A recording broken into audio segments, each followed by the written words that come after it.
Hey guys, been a while since I uploaded a video. There's been some changes to some of the ones that I own, but I wanted to go over the Staccato 2011 line that I own. Some of the differences, some of the options that I've opted for when purchasing mine. I do have some duplicates, but basically just pulled out my go-to pistols for the lineup. Have the Staccato XC here, which is basically their flagship pistol. It's their, top of the food chain. Did just recently get the XL. That one's gonna have the newest grip with the tack grip texture. I do have a limited P from 2021. This is gonna be an aluminum frame P, and it's obviously threaded, so I have the Griffin comp on it that's threaded on instead of just a regular thread protector. I like it. Then I've got the C2 and the newest grip textured Staccato C.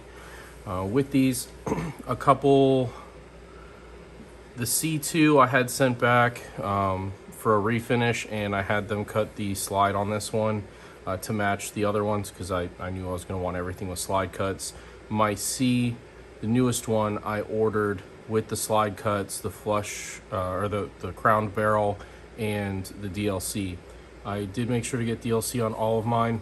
So the XL, I also ordered with the DLC barrel. I do have another one that's threaded, so that is an option for the guys out there that want to go with a threaded one. But yeah, so I'll kind of just show you guys which ones have which. So the XC is going to have the G2 grip, which it came with. I haven't decided if I'm going to keep that grip or if I'm going to do the grip service for the tack grip. I do like this new tack grip. It feels a lot better for the guys out there that were switching to the Gen 1s. I think you'll really like the tack grip because it is a little bit smaller profile and it's really grippy. The only downside to this one that I've found is that in this texture, sometimes like lint, things like that can get kind of stuck in it, but I mean, that's, really not a big deal. If you want to get that out, it's easy enough with, you can wipe it off or use a set of tweezers if you're really picky about it. The limited P, this is one of my go-to ones. This one has the Gen 2 grip, but they are offering now, I believe, the Ps, you can get them with the Gen 2 tack grip. So honestly, I would probably recommend it. I don't mind the G2 grip very much. I'm fine with it. I didn't like it when it first came out, but I really learned to enjoy it, and I'm fine with it. It really doesn't cause any issues for me, but I know some guys that it's like one of the first things that a lot of owners do when they get them. This C2, this is the one I had cut. I also had the barrel DLC'd when it went back, and the whole gun was recoated. I'm running a Tac Slim Magwell. I get questions on that one a ton. The Tac Slim Magwell, if you can find one anymore, you do have to run the old school STI polymer base pads for the 16 round magazine to fit it. This is my go-to pistol for just about everything. This is like the Swiss Army knife, and we'll get into that. Also did the C. I ended up giving my regular C to my wife, and I purchased another one. This one, like I said, I had the slide cuts done, DLC barrel, and you're also going to see it's flush cut, so you see how flush that is. And then also, yeah, the Gen 2 tack grip. So with the C2, you will also see I did not have this one crowned. Just, I don't know why not, I just really didn't. So, but you'll see how much it sticks out there, just a little bit. I don't really have an issue with that. I know there's a lot of guys out there, they have their barrels sent out and crowned, and they look great. Nothing against it at all. I do know like some of the benefits, I guess, of the crowning service and having it more flush is that it will protect the barrel, potentially protect the rifling a little bit more in the service life of the pistol. So as you see, I run a lot of Hollow Sun. I'm the fool with the Hollow Sun tattoo. I don't care. I think it's hilarious. I've loved these optics. They've worked really great for me. I know some guys, diehard Trijicon fans. That's fine. Trijicon makes a great optic. But I have not been let down by my Holosuns. I've got probably 10 or 15 of them.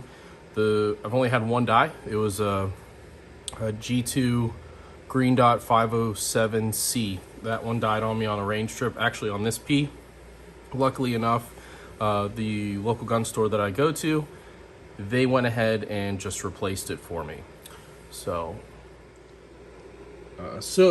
getting into, I guess, kind of how I run them. I prefer the green fiber on the front. These two have the red. I just haven't switched them out. I run the same color dot for the most part. I only have one red dot in here.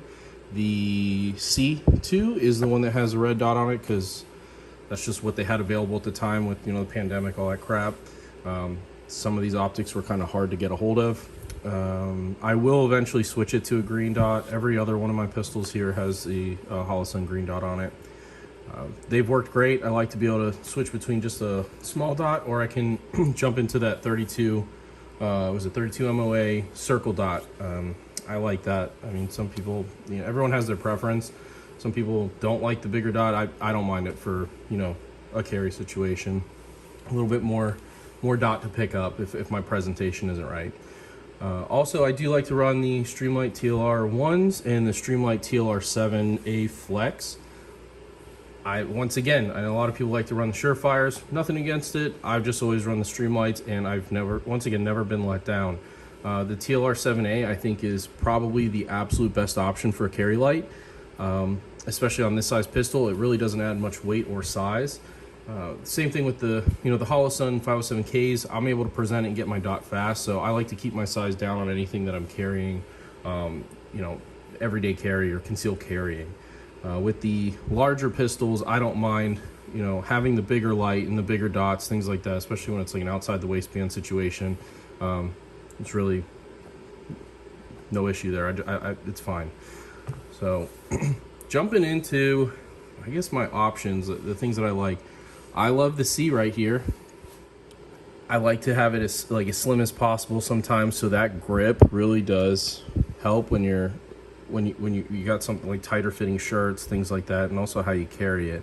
The cool thing is it can share the holsters with the C2. I've got a few different options, just whatever fits or is comfortable for me for when I'm carrying that. It's a great single stack shooter. I love it. This new grip too is a little bit thicker than the old one. The old one was kind of thin and a little bit slicker, which I have it here so you guys can see the older grip. Here's the older grip style. So with that, this one doesn't get used quite as often. I enjoy shooting it, but it's kind of there if I want something just a touch smaller. The C2 is my all-around do everything, the Swiss Army knife of the Staccatos. I honestly, when people ask me what I would recommend, if you're just getting into this platform and you're not sure about them, and I guess if you're gonna just jump in and buy something, if you haven't shot one and you haven't carried one, I think the C2 is seriously hard to beat for the money. It's a great pistol. You can run all the larger size magazines with it. It's concealable. It's pretty much got everything. The only difference you're really gonna see with this one, it's obviously a little bit shorter than the P. It's running a different recoil system. It's got the Recoil Master, which to me, it's not as smooth cycling, but for what this pistol is doing, it's a great shooting gun. It's extremely accurate, and it's easy to conceal. It's very easy to hop in the truck and put it in the glove box or have it on myself. I just really like this pistol. I cannot say enough good things about it. It's just it's like the perfect 2011 to get started with, is what I would say. But if you're looking for something duty related, if you're a cop out there, or you just want a range piece or something that you're not planning on carrying, there's a lot of guys that don't want to carry, a $2,000 pistol or $2,700 pistol. It's going to be a range gun or a safe queen a little bit, so to speak. Go for the P. If you don't want to jump into the higher cost range, this is my P. It's the limited, so it came threaded, but you can get it without it. This this is another great starter into the 2011 world. A lot of great things have been said about it. It's proven itself. There's been a couple different, 10,000 round tests on them, and they are reliable. This pistol is very comfortable to me. I like the comp, the little carry comp. It does help a little bit if you want to run a comp. I like the way it looks instead of the regular thread protector. This pistol is mainly going to be a suppressor host for me. Once again, I've since I bought this is my main, I would say, training pistol. If I'm going to the range and run any type of drills or anything like that, this is the one it's getting the most workout. Just cleaned it after about a 2,000 round session with it over the course of 3 different range trips, and it was running just fine. I did run it with a suppressor. I think it had one stovepipe, which I may not have oiled it well, and it, like I said, it was a bit dirty. And who knows? I mean, it's there's different pressures and stuff going on when you're running a suppressor. But totally trust this pistol, love it, and have really enjoyed shooting it. Once again, it is an aluminum frame. If you're looking for something a little bit heavier, they do offer the steel frame, and I think there's no price difference. It's just an option in what you want to go with. So I have no issues with the aluminum P at all. This is the newest one to the house. Just to give a little background, if you've seen some of my other videos, I've had the Combat Master.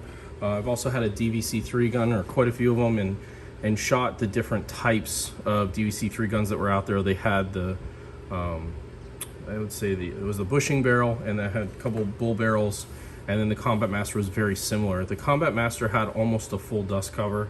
The DVC-3 gun had a very short dust cover. The XL is right in between, and I think is probably, it's right there. I mean, if you want a Combat Master or something that shoots like a Combat Master, I would say this is right there, period. I mean, I can't say that the Combat Master shoots better than the XL. And I've run them all the 5.4 inch barrel 2011s from STI Staccato, and the XL is to me, it's a beast. I mean, and you're gonna get into this for the $3,000 range, a little over 3,000, depending on what options you go with. I think this one was closer to like 36 with the DLC barrel and the optic cut. It's a great pistol. I mean, I would say you could run this for duty. It's probably going to take a little bit more maintenance just to make sure you don't run into a malfunction. It is running a much lighter spring than, say, the P. But it's a very accurate pistol. I love it, and I enjoy shooting it. So yeah, the Staccato XC is, I think, the first Staccato I purchased. I had other STI pistols, but this was my first jump into this, the Staccato brand. It shoots just like, say, the Omnis or the DVCPs, if you're familiar with those. It's just the updated version. This is my favorite pistol to shoot, period. I just love it. It's got a nice light trigger. The XL has the same weight trigger as this one, and actually my limited P is on the same, the 2.5 pound. This XL has not let me down. Now, when I first got it, I ran it pretty dirty for quite a few rounds, and I honestly didn't oil it enough. And on I think the factory spring that I had in mind was a 7 pound when these were first coming out. And I did, as it got to, I think, the 1,000 round mark or a little more than that, once again, the pistol got a little bit dry, pretty dirty with the ammo I was shooting. The slide started to get a little sluggish. So I did jump up to a 9 pound spring on this one just for a little bit more reliability. I do keep another guide rod with the 7 pound spring if I ever want to jump back down to it. The recoil impulse is amazing on this. I mean, there's really not much recoil. The comp really works, and it really shines when you're throwing like 124 grain in it. That's my favorite grain to shoot with it. It's just you just stay right on target. This is my favorite, period. People do ask, like, hey, which one's the best shooting? That's gonna be kind of up to you on how you shoot and what you like. The recoil impulse is different between the XC and the XL. They're very different. They're both very flat shooting. I would say for me, the slide is moving quicker on the XC, obviously because I'm running a 9-pound spring as well. I think the new factory spring is 8 pounds. So this slide moves quicker than the XL, and the XL's got a lot more slide that it's, you know, kind of throwing around, so to speak. So the way this recoils, it's quicker, and the comp is driving it down a little bit. So I feel like I'm on it a lot faster. The XL, to me, I would say it almost feels smoother. You got more weight out front. In my hand, that's how I feel it, and you can just you feel the slide moving. So just a little bit slower recoil on it, and both are a dream to shoot. I mean, it's really just up to you. If you have the ability to have multiple, I would say go for it. I love having all these pistols and the options and being able to try the different things. Some people ask me, like, why would you carry one of these? It's so expensive. You know, what happens if something happens and they have to take it? I don't really care. I've got a few, and even if I didn't, I want to have the best tool with me if something happens. I know I shoot at my best running one of these pistols.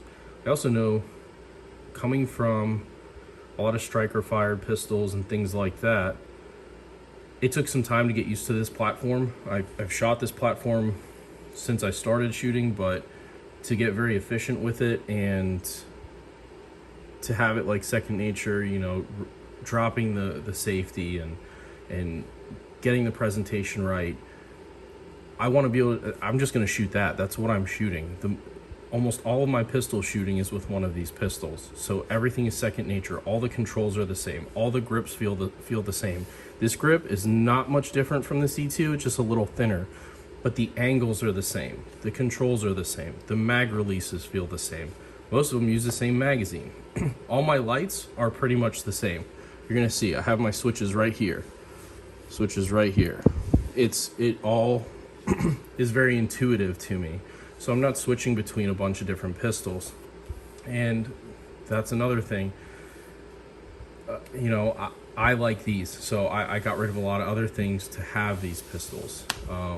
I've had great customer service experiences with them. I'm not paid by this company in any way. I just really enjoy the pistols, so I buy them. And I've had nothing but great experiences. So hopefully this answers some of the questions that I get asked a lot. I'm sorry for being gone for such a long time. And if you guys have questions, drop them in the comments. I'll answer what I can. And you guys can also catch me on Instagram under 9mm Slinger. Yeah, I hope you guys all have a great weekend. And sorry the production quality is not as awesome as some of these other videos out there, but hopefully I provided some information, and we'll work on making some better videos in the future. And appreciate you guys taking time to listen to me ramble. Have a great day.